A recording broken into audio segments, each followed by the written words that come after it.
Hey, how y'all doing out there? Hope all is well. Hope everybody's treating you right. Hope you're staying away from the pandemic. And I'm hoping you're wearing the mask until it passes. Yeah, baby, yeah. I'm here today to talk to you about this. Let me put that one right there. Cowboy style. Anyway, I'm talking to you about mobility. You won't believe some of the things that people say and fuss about when they come to mobility. I mean, it just don't make no sense. I used to drive mobility, and let me tell you for a fact, you're not going to be able to please everybody, but let's just say this for a fact, we're not going to always be on time. Or should I say, mobility is not going to always be on time. So it's best to set your mobility right up a good time before your appointment. Yeah, you might get there early, and you might have to wait a half an hour more for your appointment. Well, what else you gonna do? You had the appointment anyway. It ain't like you going back to work, you know. And if you did, then the job know you got the appointment, so you okay with that anyway. But to sit there and worry yourself about mobility not being on time all the time, it just don't make sense. One thing, to have a mobility ride is a privilege. Really, it is. When you think that they take you all over the city, anywhere the bus run for just $2.10, where you gonna get that type of deal? And to say that, I'm saying it to say that you're not the only one riding mobility, babe.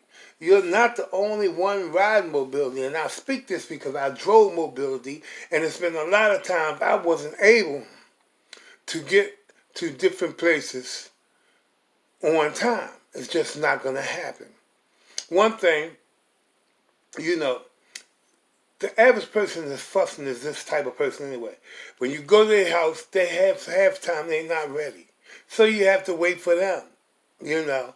And I never had an issue with waiting for them. We're not supposed to wait.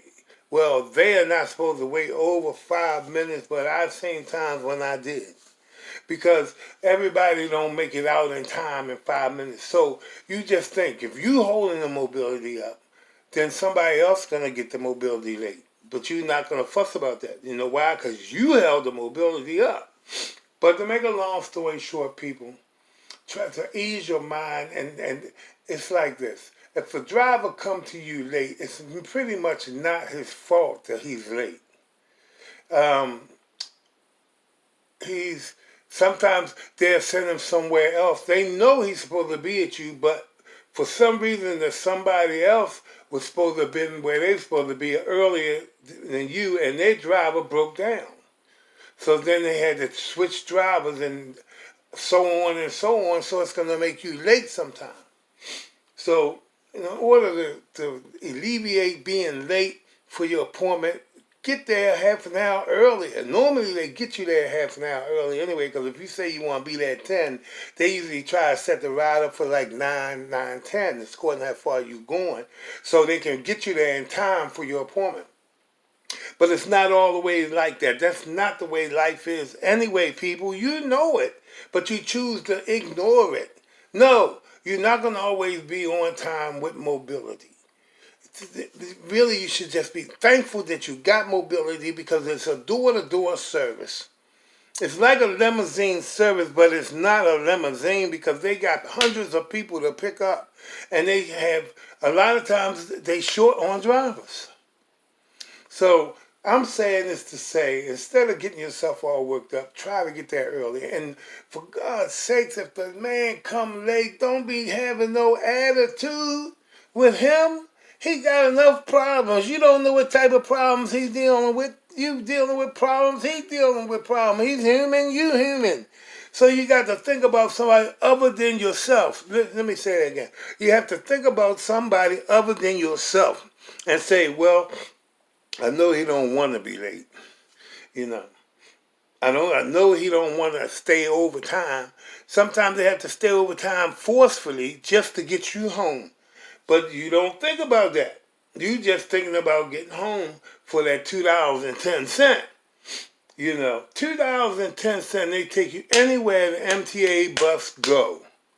So that means if you want to go to Annapolis, they would take you to Annapolis. If you wanted to go to Wherever the bus goes, the mobility will take you as well. And that $2.10, believe me, is a scratch in the wood to some of the places these people have to go.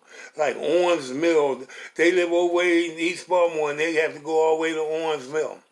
Well, a ride like that could be hectic. You going from East Baltimore to Owens Mill, they take you out there and they get caught up in traffic, then the next person is going to have them come late.